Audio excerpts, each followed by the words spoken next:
The name of his speech is Fulfilling Your Role. Please help me welcome Frank.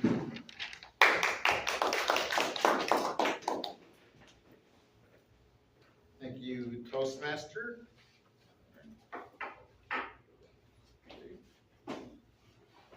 The game master yells, "Roll for initiative!" And you hear the sound of dice rolling and hitting the table as the players decide who's going to go first. Ladies and gentlemen, last year I was talking to my son on the phone and we're planning their their yearly trip to see me. This was over Thanksgiving. My son says, "Dad, can we play Dungeons and Dragons?"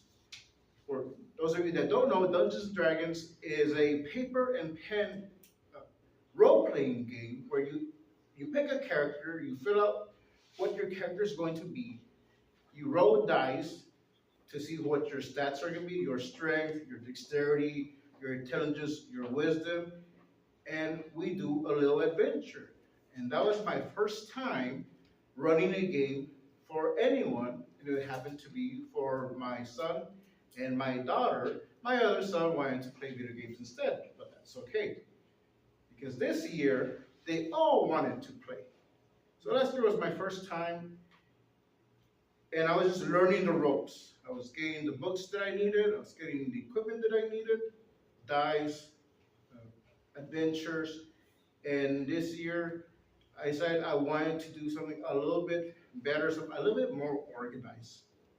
So I went to the library and I asked, just out of curiosity, if they had any Dungeons and Dragons clubs.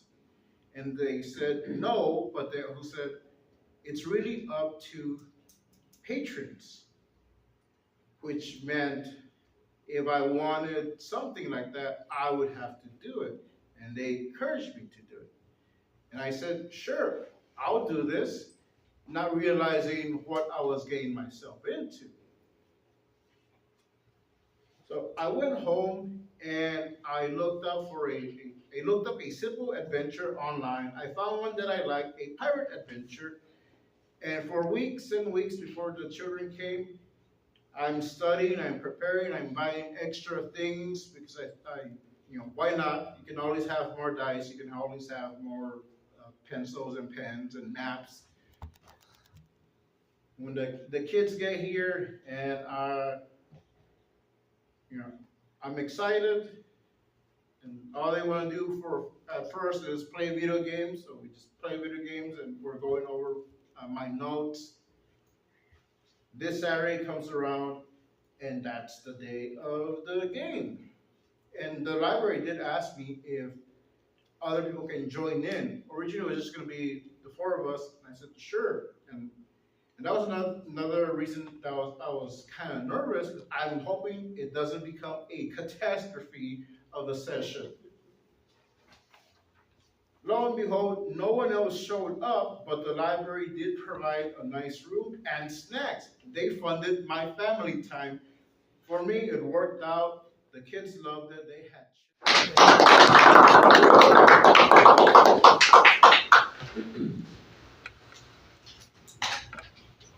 Fulfilling your role. Frank got up here, gave an amazing speech. I really enjoyed it. And the thing that I think I really enjoyed was the fact that he was able to incorporate his children into the speech, because how many times are you given that opportunity to include your family? Not many times. I like the part where you had the explanation of the game, because being, I don't know, maybe as old as I am, have never played Dungeons and Dragons. You know, we played Candyland or Monopoly, those kind of games that now not too many people play. So Dungeons and Dragons, I do know the name, so to me that told me it was important, because if I've never played the game but I knew that it was a game, that tells you something there. For some reason, we didn't have a visual on the screen when you were giving your speech, so I wanted to see what you looked like when you were actually here on the screen, and I didn't get to do that, so I'm just going to check it off and say you did great, even though I wasn't able to see that. You had great vocal variety, good hand gestures. One thing that I'm so proud of you, Frank, is your diction has improved tremendously. I do remember when you first started, your diction was soft, a little mumbled, but now your diction is just getting so good, it's hard to say, wait, what did he say? No, every word that you say is understandable, and I really liked about that. I really liked about that. Hand gestures, audible, very audible. Your humor. You said Donna was eating all the candy, and then you can see Donna, and you're making the face that Donna's eating all the candy. So that was really cute too.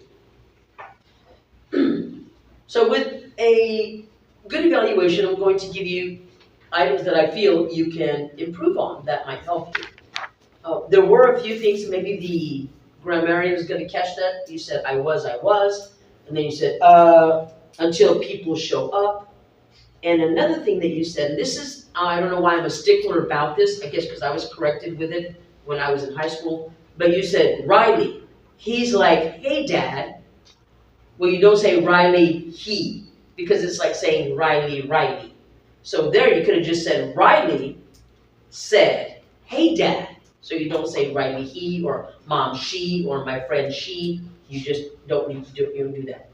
Now, again, you've mastered the art of the speech, giving the speech, which I'm really proud of you. However, I was told by Patricia Frick, who's a very famous speaker, the first 10 seconds, you have to wow the audience, which means that your first sentence, the first 10 seconds, has to be wow, where people are going to remember that. And with the beginning of the speech, try to relate it, correlate it to the end of the speech. Because I think your speech, your ending was a little too abrupt. You just said something about, and that's how you fill your role. And that was it. Wait, what? And I just got this critique a few days ago where they said, you know what? Instead of spending all the content and all the time on the middle of the speech, make sure that you have a very explosive beginning, and so that it correlates with the ending, so the whole speech is a catastrophe.